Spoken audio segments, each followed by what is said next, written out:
Recently, someone brought a 2003 Honda Civic to my shop that just wouldn't start. The owner had already tried everything. He changed the battery, checked the fuses, even tried to jump start it, but nothing worked. He brought it to me on a tow truck. Already somewhat resigned, he told me, "Brother, this must be the computer, something serious." These Civics have an immobilizer system that can sometimes be a headache. But before getting into electronics, I checked the basics: spark and fuel. It had spark, but you couldn't hear the fuel pump when turning the key, and that was the key detail.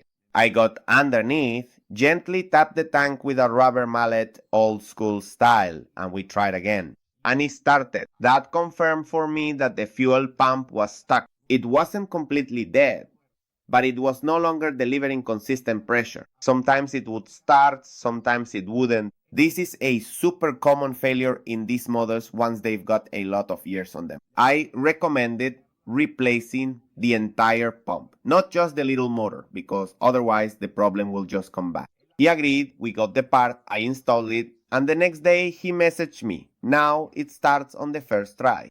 Thank you, my friend. Sometimes customers get frustrated thinking it's something electronic or complicated, but often it's something simple that just needs experience and a systematic approach to diagnose. If you have a Civic from those years that won't start and you've already checked the battery and fuse, listen to see if the pump runs when you turn the key. If you don't hear it, there's your clue.